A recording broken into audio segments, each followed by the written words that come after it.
നിങ്ങളുടെ സൗഹൃദത്തിന്റെ പ്രത്യേകത അറിയോ? നിങ്ങൾക്ക് ഈഗോ ഇല്ല, കോംപ്ലക്സ് ഇല്ല, പരസ്പര ബഹുമാനമുണ്ട്.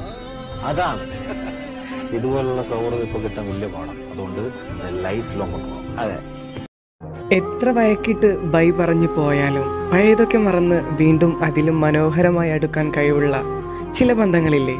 ശരിക്കും സത്യമായ സ്നേഹത്തിന് മാത്രമേ അതിനൊക്കെ സാധിക്കൂ.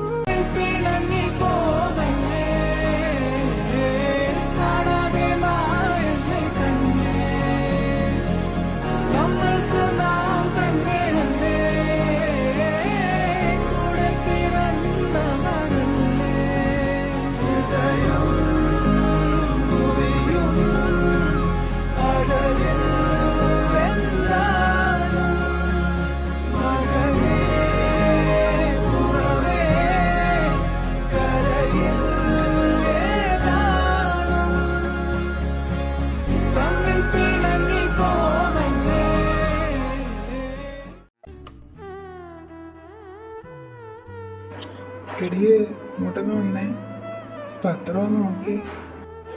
എന്തിനാ മനുഷ്യ കിടന്ന് കാറുന്നേ? അതാ വരുന്നു. എടി ഇതാ ഇതൊന്നും ഒന്ന് നോക്കിയേ, പത്രം. എന്റെ മോടെ പേര്. എന്തുവാ ചേച്ചി? നിങ്ങൾ ഈ പത്രം ഒന്ന് നോക്ക്. ഇത്ര അതിശയിക്കാൻ എന്തുണ്ട്? ഈ ഭാഗത്ത് സ്ഥിരമായിട്ട് വരാറുള്ളതല്ലേ. എനിക്കെന്നെ സേറാക്കൊച്ചിൻ്റെ കാര്യം പേടി. അവളൊന്ന് വിളിക്കാനോ പോലും ഇല്ല. ഇനി എന്താകും എന്തോ എൻ്റെ കാര്യം. എങ്ങനെയെങ്കിലും ഒന്ന് എല്ലാത്തിനും നാട്ടിലെത്തിയായിരുന്നെങ്കിൽ.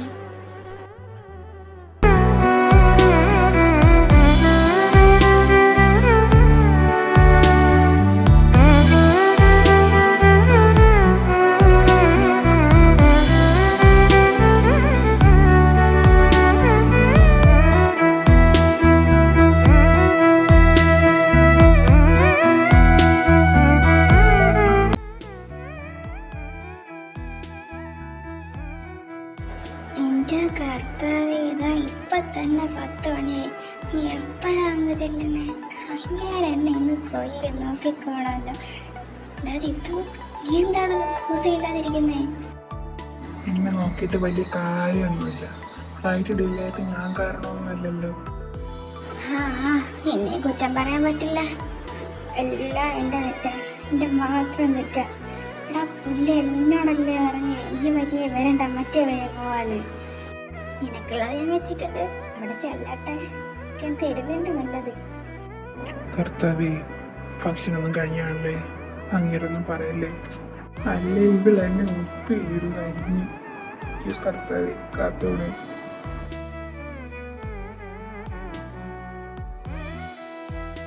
പുല്ലേ, ഇവിടെ ആൾക്കാരെയൊന്നും കാണുന്നില്ല. ഫംഗ്ഷൻ വല്ലതും കഴിഞ്ഞാണോ? എനിക്കറിയാൻ വയ്യ, എനിക്ക് വയ്യ അങ്ങനെ ചീത്ത കേൾക്കാൻ. നമുക്ക് നോക്കാം, നമുക്ക് അവിടെയൊക്കെ കറങ്ങി നോക്കാം. വാ. ഹലോ, ഇപ്പോഴാണോ വരുന്നത് ഫോട്ടോഷൂട്ടിന് വന്നിട്ട്? ആരുടെ അടുത്ത് ധൈര്യം ഉണ്ടെങ്കിൽ ഫ്രണ്ടിൽ നിന്ന് സംസാരിക്കടാ. നിങ്ങളത് തിരിഞ്ഞാൽ ഞാൻ നിങ്ങളുടെ ഫ്രണ്ടിലാവും. ഒന്ന് തിരിഞ്ഞു നോക്കടോ.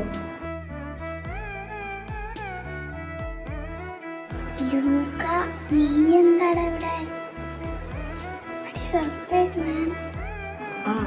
ഞാൻ ഇവിടെ അങ്ങനെ പല വഴിയിലെത്തും. നിങ്ങളെന്താ ഇത്ര താമസിച്ചേ? അതെന്നില്ല ചേട്ടാ, ഫ്ലൈറ്റ് ഡിലേ ആയി, അതുകൊണ്ടാണ് താമസിച്ചേ. പുതിയൊരു അവതാരം. ഇയാളെ പരിചയപ്പെടുത്താൻ മറന്നു. ഇത് എൻ്റെ അസിസ്റ്റന്റ് ഫ്രണ്ട് എന്നൊക്കെ പറയാം. അവിടെ പോയപ്പോൾ കിട്ടിയതാ, ജിത്തു കൃഷ്ണ. എടാ, ഇവിടുത്തെ പരിപാടിയൊക്കെ കഴിഞ്ഞു? പേടിച്ചാ വന്നത്. പേടിക്കേണ്ട ആവശ്യമൊന്നുമില്ല, പരിപാടിയൊന്നും കഴിഞ്ഞില്ല. നിങ്ങൾ വന്നപ്പോൾ എന്നെ ഇങ്ങോട്ട് വിളിക്കാൻ പറഞ്ഞു വിട്ടതാ, അപ്പുറത്തെ പരിപാടി. എന്നാ വാ, നമുക്ക് അങ്ങോട്ട് പോവാം. ഇവിടെ വലിയ കാര്യമൊന്നുമില്ലല്ലോ, ഇപ്പം തന്നെ ലേറ്റായി.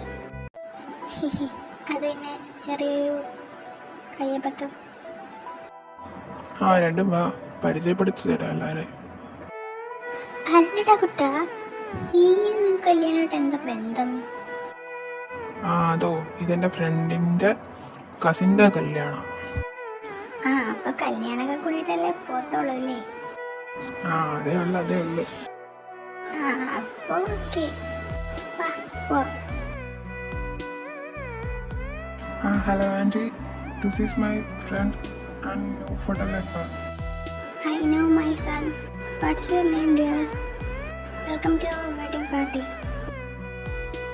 Hi, auntie. I'm Nora Korean. This is my assistant, Jittu Krishna. Hi ma'am. Anyway, ഇവിടെ പരിപാടി നടക്കട്ടെ. എനിക്ക് കുറച്ച് പണിയുണ്ട്.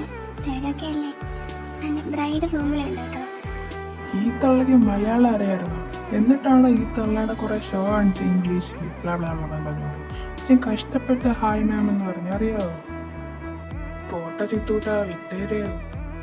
ഇപ്പൊ നമുക്ക് ബ്രൈഡിനെ കാണാം. ഹായ് ഹായ്, ആരാ മനസ്സിലായില്ല? റാം നോറ കുര്യൻ, ഫോട്ടോഗ്രാഫറാണ്. എൻ്റെ ഫോട്ടോഷൂട്ട് എടുക്കാൻ വന്നതാ. ഓ സോറി, എനിക്ക് മനസ്സിലായില്ല. അതാ. ഹേയ്, അതൊന്നും സാരമില്ല. അപ്പം അങ്ങനെ ഫോട്ടോഷൂട്ട് എടുക്കാൻ പോവല്ലേ? ആ പോവാം. വെയിറ്റ്, ഞാൻ ജെയിംസിനെ ഒന്ന് വിളിക്കട്ടെ.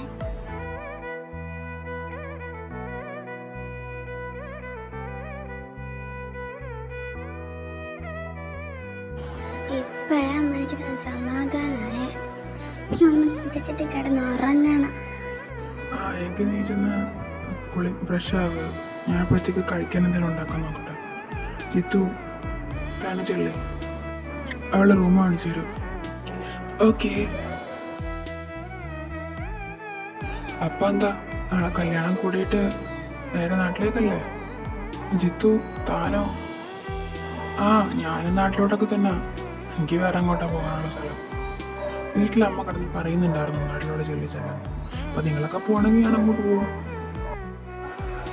ആ അതാ നല്ലത്. ആ അമ്മ എന്നെ ഇന്നലെ വിളിച്ചായിരുന്നു, നീ ചെല്ലുന്നില്ലയോ ചോദിച്ചോണ്ട്. പാവടാ, എന്തിനാ ഇങ്ങനെ മുഖം കൊടുക്കുന്നത്? പറ്റില്ലെന്ന് പറഞ്ഞൂടെ? എന്ത് ചെയ്യാനടി, പറഞ്ഞിട്ട് കാര്യമില്ല. ഇവിടെയൊക്കെ സിറ്റുവേഷനൊക്കെ ഒന്ന് ഓക്കെ ആയി വരണ്ടേ. പിന്നെ നാട്ടിൽ കുറച്ച് പ്രശ്നമൊക്കെ ഉണ്ട്, അതൊക്കെ സെറ്റായിട്ട് പോകാന്ന് വെച്ചു. ജിത്തുവിൻ്റെ കാര്യമൊക്കെ ഓക്കെ. നോക്കെന്താ പരിപാടി? നാട്ടിലുള്ളൊക്കെ ലാൻഡായിട്ട് 4 വർഷം കഴിഞ്ഞു. ഇനിയെങ്കിലും നാട്ടിലെ പൊങ്ങിയില്ലെങ്കിൽ കുര്യാനിച്ചായൻ കർത്താവിനെ അവിടെ നിന്ന് ഇളക്കിയിട്ട് നമ്മളെ അവിടെ ആണിയടിച്ച് വെക്കുന്ന സ്ഥിതി കേട്ടോ. ഈ വർഷങ്ങളിൽ നാട്ടിൽ ലാൻഡാവണം. എല്ലായിടത്തിനെയും വിളിച്ച് പറയണം ഇനി. That is a big point. ഈ വർഷമെങ്കിലും നാട്ടിൽ ലാൻഡായില്ലെങ്കിൽ അമ്മ അവിടെ ഭദ്രകാളി കളിക്കും. ആ ഇനിയിപ്പോൾ ഈ വർക്കൂടെ കഴിഞ്ഞിട്ട് നാട്ടിലോട്ട് പോവാം. അപ്പോൾ എല്ലാം പറഞ്ഞ പോലെ നാളെ കല്യാണം കഴിഞ്ഞ് രാത്രി ആബൊക്കെ കൊടുത്ത് പിറ്റേന്നത്തെ ഫ്ലൈറ്റിന് 3 എണ്ണം 3 വഴിക്ക് അല്ലേ? നിങ്ങളുടെ വീട്ടിലേക്ക്, ഞാൻ എൻ്റെ വീട്ടിലേക്ക്. അപ്പോൾ ഇനി അടുത്ത ലൈവിന് കാണാം.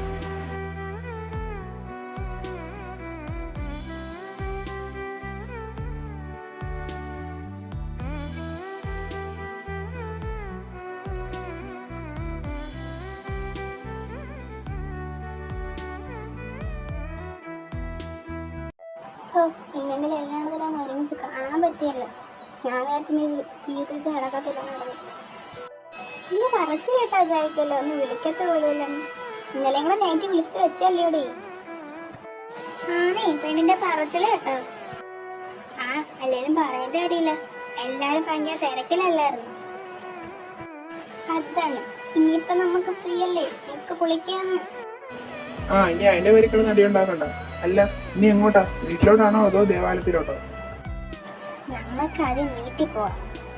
എല്ലാരെയും കണ്ടിട്ട് നാളെ നമുക്ക് ദേവാലയത്തിലോട്ട് പോവാം. നല്ല ഐഡിയല്ലേ? അല്ല, അപ്പൊ ആരാ ആദ്യം ഇറങ്ങുന്നേ വിളിക്കാനായിട്ട്? ഞാൻ ഇറങ്ങാം ആദ്യം, എന്നിട്ട് പിന്നെ ലൂക്കേനെയും നോറയും അനുവിനെയും ഒക്കെ വിളിച്ചിട്ട് ബാക്കിയുള്ളവരെ വിളിക്കാനായിട്ട് വരാം. ആ അപ്പൊ എല്ലാം സെറ്റല്ലേ? ഞാനും വീട്ടിലേക്കല്ലേ? എല്ലാരും വന്നല്ലോ. ഞാൻ കരുതി വീടൊക്കെ മറന്നു. കുരിയണിച്ചായോ? ഓ, ഞാനൊന്നും മിണ്ടുന്നില്ല, നിർത്തി. നിങ്ങൾ വരുന്ന വഴിയാണോ അതോ വീട്ടിൽ കയറിയിട്ടാണോ? നിങ്ങൾ ഇപ്പം ലാൻഡായി നേരിട്ട് വീട്ടിൽ വന്നത്. നിങ്ങൾ പോയി ഫ്രഷ് ആയിട്ട് പോയോ? എന്നിട്ട് ഒന്ന് കഴിക്കാം. അല്ല, ഇവിടുത്തെ പോരാളികളെന്തേ? അവർ രണ്ടുപേരും രാവിലെ അമ്പലത്തിൽ പോകണം പള്ളിയിൽ പോകണം പറഞ്ഞ് ഇറങ്ങിയിട്ടുണ്ട്. ഇപ്പം ചോദിച്ചായിരിക്കും. നിങ്ങൾ പോയി കുളിച്ചിട്ടൊക്കെ വാ. ആ, അപ്പൊ ഓക്കെ, ഞങ്ങൾ പോയിട്ട് വരാം. എന്ത് ചെയ്യാ അവൾമാര്? ഇന്ന് വന്നില്ലേ? അവളുമാരൊക്കെ ഫുഡ് കഴിക്കുക. ഇപ്പൊ ഒന്നും പറയാൻ നിൽക്കണ്ട കേട്ടോ. ചില കഴിയട്ടെ, എന്നിട്ട് പറയാം. അതിനിനി നേരവും കാലം നോക്കാനൊന്നുമില്ല. ഇപ്പോഴല്ലേ ഇവന്മാരെയൊക്കെ ഒന്ന് കിട്ടത്തുള്ളൂ. ഇപ്പൊ അങ്ങ് പറഞ്ഞേക്കാം. എന്ത് കാടോ രണ്ടുപേരുടെ ഭയങ്കര തർക്കം? എന്തിനേലും പറയോ, നിങ്ങൾ കേൾക്കാൻ തയ്യാറാണ്. ആ, അത് നാളെ ഓണത്തിന്റെ സെലിബ്രേഷന് വല്യപ്പൻ്റെ വീട്ടിൽ പോയിട്ടേ പോകാൻ പറ്റൂ. നിങ്ങളിനി എപ്പോൾ പോകാനാണെങ്കിലും വരാനാണെങ്കിലും അത് കഴിഞ്ഞിട്ടേ പോകാൻ പറ്റൂ. അതൊക്കെ ഇവിടുത്തെ ന്യായമാണ്. നാളെ രാവിലെ 11 മണിക്ക് പോകും. അതിനിപ്പം എന്താ പറയുക, ഞങ്ങൾ പോകും. കണ്ടോ അവളുമാരുടെ അഹങ്കാരം കണ്ടോ? എന്താ അവിടെ കയറിയിട്ട് പോയത്? കയ്യിൽ വളമല്ലോ ഒരു പോകുമോ? കയറിയിട്ട് പോയാൽ മതി. അത് കഴിഞ്ഞിട്ടുള്ള ആഘോഷമൊക്കെ മതി. എനിക്കിതിലൊന്നും പറയാൻ പറ്റില്ല. കാരണം ഇത് ഞാനും കൂടെ ഏറ്റെടുത്ത തീരുമാനമാണ്. ഓഹോ, അത് കൊള്ളാലോ. നിങ്ങൾ എല്ലാവരും എന്തുവാ ഒത്തു വിളിക്കുക? ഞങ്ങൾ എന്തായാലും നാളെ പോവും, അത്രേ ഉള്ളൂ. എന്നോട് പോകണ്ടെന്ന് പറഞ്ഞില്ല മക്കളെ. ഒരു കാര്യം ചെയ്യും, നിങ്ങൾ 11 മണിക്ക് പോകണോ? 11 മണിക്ക് പോയിട്ട് വൈകിട്ട് 4-5 മണിയാകുമ്പോൾ വന്ന് കയറിയിട്ട് പൊക്കോ. ആ, അങ്ങനെയാണെങ്കിൽ ഓക്കെ. ഞങ്ങൾ രാവിലെ 11 മണിക്ക് പോയിട്ട് വൈകിട്ട് 4-5 മണിയാകുമ്പം വന്നിട്ട് 6 മണിയാകുമ്പോൾ പൊക്കോളാം. അങ്ങനെയാണ് സെറ്റ്. നിങ്ങളെങ്ങനെ ആയാലും അവിടെ ഒന്ന് വന്നാൽ മതി.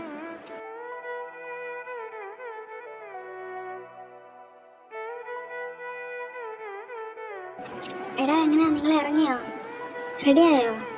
ഞാനിവിടെ വീടിൻ്റെ ഫ്രണ്ടിലുണ്ട്. പെട്ടെന്ന് ഇങ്ങോട്ട് വായോ. ഇല്ല ജോലി, ഞങ്ങൾ റെഡി ആയില്ല. അവൾമാർ റെഡിയാവാൻ കയറി. നീ എനിക്കൊന്ന് ഫ്രഷ് ആവണം. നീ എന്നാ ഇങ്ങോട്ട് വായോ. അയ്യോ, അത് വേണ്ട. ഞാനെന്നാ അവിടെ കടയിൽ കാണും. നിങ്ങൾ ഇറങ്ങുമ്പോൾ വിളിച്ചാൽ മതി. എടാ, അത് പിന്നെ ഒരു പ്രശ്നമുണ്ട്. അതെന്താ? എന്തു പറ്റി? അത് പിന്നെ ഞങ്ങളെ 11 മണിക്ക് വന്നിട്ട് 4-5 മണിയൊക്കെ ഞങ്ങൾ കൊണ്ടുവരണം. അതെന്താ അങ്ങനെ? അത് പിന്നെ ഓണത്തിന്റെ സെലിബ്രേഷൻ അല്ലേ, അപ്പോൾ വല്യപ്പൻ്റെ വീട്ടിൽ കയറാതെ പോകാൻ പറ്റില്ലെന്ന് പറഞ്ഞു. അങ്ങനെ ഞങ്ങൾ പറഞ്ഞു വൈകുന്നേരമൊക്കെ ആകുമ്പോൾ വന്നിട്ട് പോവാന്ന്. അതുകൊണ്ട് ഞങ്ങളെ കൊണ്ടുവിടേണ്ടി വരും. ആ, അതൊക്കെ സെറ്റ്. നിങ്ങൾ പോരെ. പിള്ളേരെ പറഞ്ഞതൊക്കെ ഓർമ്മയുണ്ടല്ലോ. പോകുന്നതൊക്കെ കൊള്ളാം. 4-5 മണിയാകുമ്പോൾ ഇവിടെ വന്നിട്ട് കയറിയിട്ടേ പോകാം, കേട്ടല്ലോ? അല്ലെങ്കിൽ എൻ്റെ കയ്യിൽ നിന്ന് മേടിക്കാൻ പോകും നിങ്ങൾ. ഓ, നിങ്ങൾ വന്നോളാം. നിങ്ങൾ പൊക്കോട്ടെ. ആ, പൊക്കോ.